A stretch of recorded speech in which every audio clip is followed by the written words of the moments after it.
नमस्कार। आज हम भारत में क्राइम के एक ऐसे नए रूप की बात करने वाले हैं जो पूरी तरह से हाईटेक हो चुका है, एक डिजिटल अवतार ले चुका है। देखिए, अब वो जमाना गया जब क्राइम सिर्फ गलियों में या अंधेरे कोनों में होता था।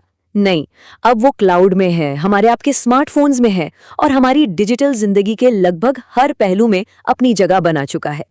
तो आज हम किन किन चीजों पर नजर डालेंगे। सबसे पहले समझेंगे कि भारत का क्राइम सीन आखिर बदल कैसे रहा है। फिर दो बहुत बड़ी केस स्टडीज को देखेंगे। इसके बाद इस नए संगठित डिजिटल खतरे को जानेंगे।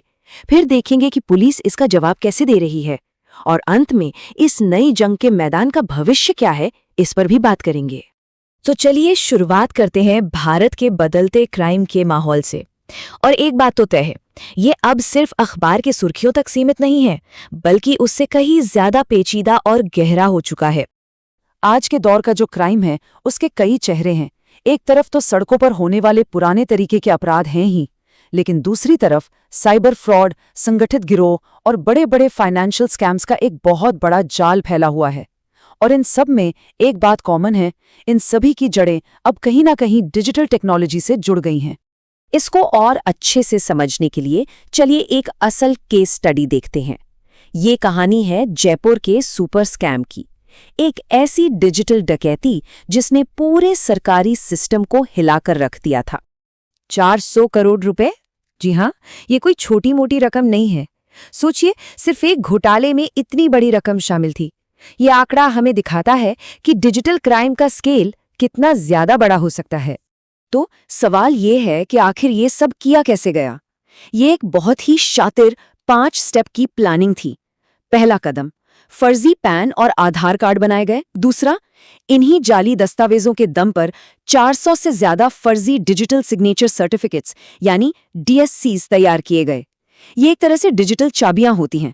तीसरा, इन्हीं डिजिटल चाबियों का इस्तेमाल करके सरकारी एक्सपोर्ट पोर्टल्स में सेंध लगाई गई। चौथा, जो पैसा असली एक्सपोर्टर्स को मिलना था उसे बड़ी सफाई से अपने खातों की तरफ मोड़ दिया गया। और आखिरी कदम, इस चोरी के पैसे को म्यूल अकाउंट्स के एक बड़े नेटवर्क के जरिए ऐसे घुमाया गया कि पैसे का असली रास्ता पूरी तरह से गायब हो जाए। और ये सिर्फ कोई कहानी नहीं है, खुद जयपुर के पुलिस कमिश्नर ने इसकी पुष्टि की थी। उन्होंने साफ साफ कहा, कुछ लोग फर्जी आधार और पैन के आधार पर डिजिटल सिग्नेचर बनाते हैं, गैर कानूनी तरीके से लॉगिन करते हैं और एक्सपोर्ट क्रेडिट के फायदे म्यूल अकाउंट्स में ट्रांसफर कर देते हैं। ये बयान अपने आप में क्राइम के एक बिल्कुल नए तरीके पर मोहर लगाता है।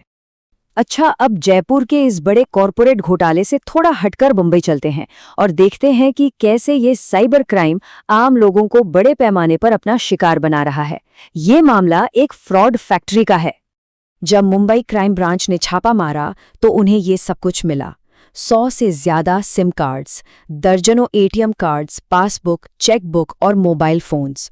साफ है, ये किसी एक आदमी का काम नहीं था। ये एक पूरी तरह से संगठित ऑपरेशन का कच्चा चिट्ठा था। यहाँ म्यूल अकाउंट शब्द को समझना बहुत जरूरी है। ये वो बैंक खाता होता है जिसे क्रिमिनल्स पैसे के लेन देन के लिए किसी तीसरे इंसान से, कह लीजिए, किराए पर लेते हैं।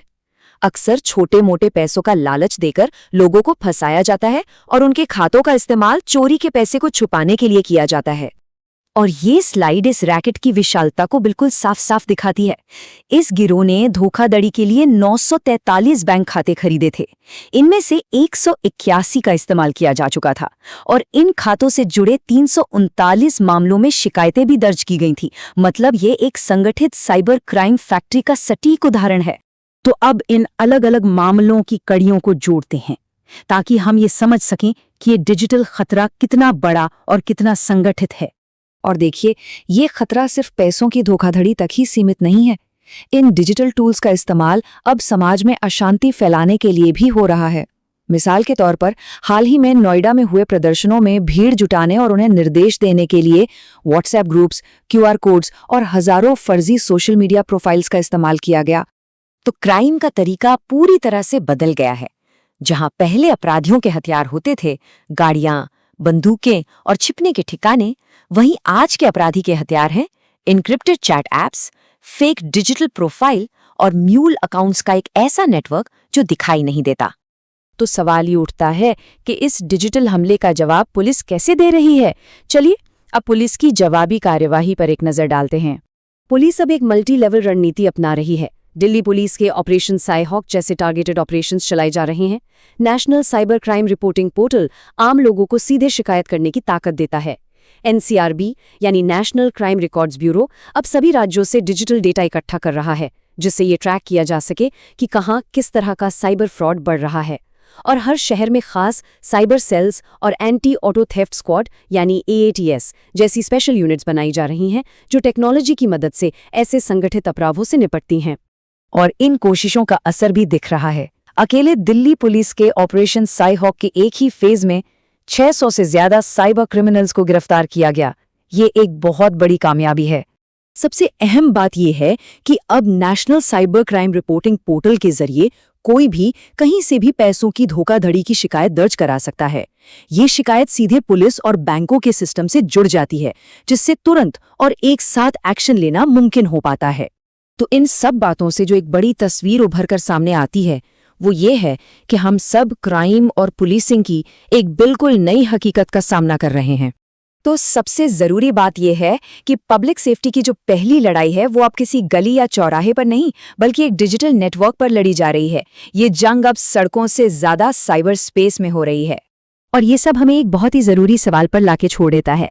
जैसे जैसे हमारी जिंदगी और ज्यादा ऑनलाइन होती जा रही है, हम सब अपने भविष्य को इस अनदेखे दुश्मन से कैसे सुरक्षित करेंगे।